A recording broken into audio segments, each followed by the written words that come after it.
semangat dan psikologisnya tidak kuat, maka susah terjadi kemenangan pada umat ini. Atau ketika umat ini memandang atau seseorang memandang bahwa musuh itu lebih kuat dari dia. Ya. Kalau jiwanya sudah kalah, bagaimana dia bisa mengalahkan musuhnya? Ya. Bagaimana dia bisa mengalahkan musuhnya?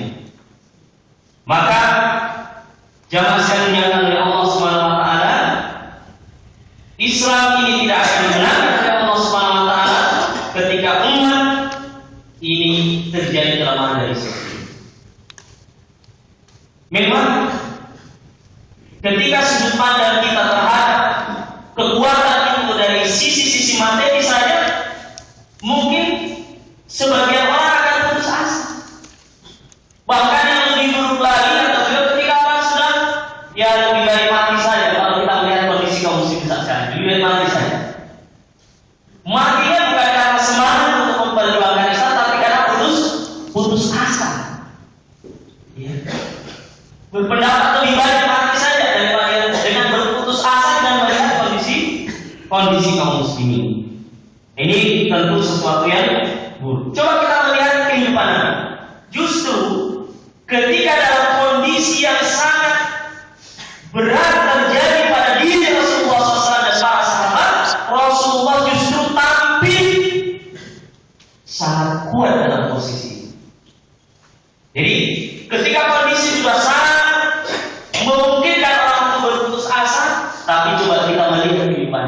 Ya, kata beliau, saya sarankan kita untuk melihat sirah daripada kehidupan Nabi SAW. Maka kita akan mendapatkan berbagai macam pelajaran besar. Kita lihat dalam sejarah ketika Rasulullah SAW yang melihat kondisi umat,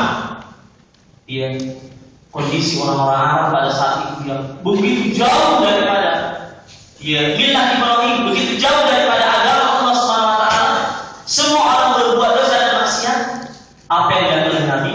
Nabi SAW pergi beruzlah untuk memikirkan kondisi umat ini di gua Hira. Kondisi yang sangat luar biasa. Ketika orang sudah puncaknya melakukan dosa dan maksiat kepada Allah, beliau dengan penuh semangatnya memikirkan kondisi umat dan tidak pernah berputus asa.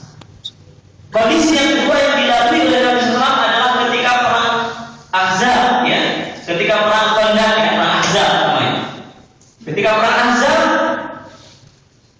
semuanya mengepung, berbagai macam kabilah-kabilah mereka bersepakat, bahkan bersekutu dengan orang-orang Yahudi, yang bersekutu mereka dengan orang-orang kafir pada saat itu untuk menghancurkan Rasulullah. Bahkan para sahabat sebagian sudah ada kekhawatiran karena begitu banyaknya orang yang mau menghancurkan Rasulullah dan para sahabat ini. Ya wajar, sebagai manusia biasa sahabat ada rasa ketakutan, sebagaimana takutnya Nabi Musa alaihissalam, takut yang tidak menghalangi daripada ibadah kepada Allah. Wajar sebagai manusia. Maka beliau justru tampil dengan sosok yang sangat kuat. Bukan malah lemah dengan kondisi sahabat yang mulai ada perasaan kekhawatiran, tapi Rasulullah langsung pukul batu dan batu terpecah. Rasulullah mengatakan, demi Allah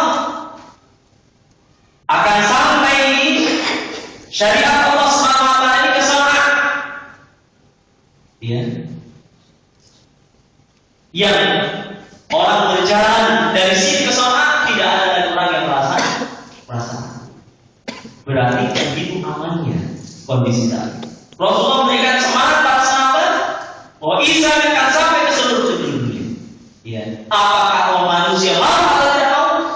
Yang jelas Islam akan dimenangkan oleh Allah Subhanahu wa taala. عندنا أعظم انتصار لابد أن يفهمه المسلمون